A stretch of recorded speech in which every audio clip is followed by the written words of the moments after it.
दोस्तों डायनासोर्स ख़त्म छो थी विया ऐं ॿिया जानवर छो न थिया। डायनासोर्स तमामु वॾा हूंदा हुआ, पर उन जी माना उहा न आहे त उहे हर हालत में ज़िंदा रही सघनि पिया। कॾहिं कॾहिं वॾो हुजणु फ़ाइदेमंद न हूंदो आहे। जीअं त उहे तमामु वॾा जानवर हुआ, तंहिं करे डायनासोर्स खे ज़िंदा रहण लाइ तमामु घणो खाधो खाइणो थिए पियो। ख़तरनाक डायनासोर्स जहिड़ोकि टायरनोसॉर्स खे खाधे जी ज़रूरत हुई। उहे वरी ॿियनि डायनासोर्स खे खाईंदा हुआ। जेकॾहिं संदन खुराक ख़तमु थी वञे त पोइ उहे मरी वञनि था। अटकल 5 मिलियन साल अॻु जॾहिं हिकु वॾो खिलाई पत्थर एस्ट्रॉइड धरतीअ सां टकरायो त आसमान में एॾी धूड़ ऐं दज़ फैलिजी जो सिज गुम थी वियो। सभिनी ॿूटनि खे वाध वीज लाइ सिज जी रोशनी खपंदी आहे, ऐं जॾहिं रोशनी गुम थी वई त पोइ ॿूटा बि घटिजण लॻा ऐं ख़तमु थी पे विया। सिर्फ़ु पंहिंजा ख़ुश्क मेवा ऐं ॿिज छॾे विया, जेके ज़मीन में सालम रहिया। खाइण लाइ को बि ॿूटो न हुजण करे ज़मीन ते रहंदड़ वॾा गाह खोर डायनासोर्स बुख में पाह थी मरी विया।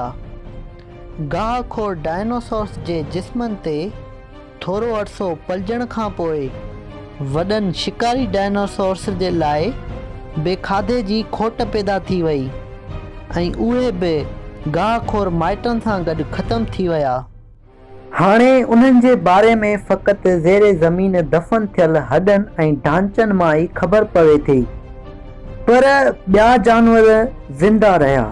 नंढा खीर पिया जानवर ऐं नांग टिंडण या जीत जेके ज़मीन में महफ़ूज़ हुआ, खाई जहिड़ा रही सघिया।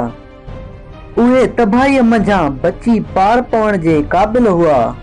टोणे जो वक़्तु ॾाढो ॾुखियो हुअनि। उन दौरान समुंड में वॾियूं सामूंडी किड़ियूं बि ख़तमु थी वयूं, पर कीकड़ा जेके ज़रे घटि हर शइ खाइण जे क़ाबिल हुआ से बची विया। ईअं न हो त जेकी बि शइ वॾी हुई सा तबाह थी वई, जीअं डायनासोर सां थियो। साॻे वक़्तु वकोड़ियल पुराणनि ढांचनि जन खे ओमोनोटाइज़ सॾिजे थो, जो हिकु वॾो गुरूह बि ख़तमु थी वियो।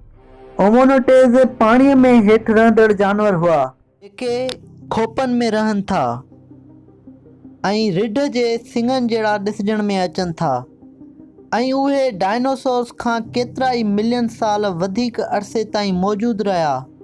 हाणे हिकु हैरत अंगेज़ ॻाल्हि ॿुधायांव थो। डायनासोर्स सचपुच मरी न विया हुआ। सभु डायनासोर्स वॾा न हुआ। उन्हनि मां कुझु त ॿिलीअ खां बि वॾा न हुआ। उन्हनि मां कुझु नंढनि डायनासोर्स खे पर बि हुआ, ऐं उन्हनि परनि वारनि डायनासोर्स मां अॼोकनि पखियुनि जा वॾड़ा हुआ, जेके असीं हाणे ॾिसूं था। पखी थोरे खुराक ते बि ज़िंदा रही सघनि था, ऐं जेकॾहिं वक़्तु ऐं हालातूं ॾुखियूं हुजनि त उहे ज़िंदा रहण लाइ हिकु बहितर जॻह ॻोल्हे सघनि था। हाणे घणा साइंसदान मुतफ़िक़ आहिनि त पखी डायनासोर्स मंझां ई पैदा थिया हुआ। जंहिंजूं ॿाहूं परनि में बदिलजी वयूं, ऐं हिकु भेरो जॾहिं तव्हांखे उहा ख़बर पइजी वेंदी, तव्हांखे बि मुतफ़िक़ थियणो पवंदो त उहे सचपुच ख़तमु न थिया हुआ, बल्कि नंढा तेज़ीअ सां परे उॾामी विया। दोस्तों, मां उमेद कयां थो त तव्हांखे वीडियो पसंदि आई हूंदी, ऐं अहिड़ियूं ॿियूं साइंसी वीडियो ॾिसण लाइ एस्ट्रोनॉमी इन सिंधी यूट्यूब चैनल खे ज़रूरु सब्सक्राइब कंदा ऐं वीडियो खे शेयर ऐं लाइक ज़रूरु कंदा। महिरबानी।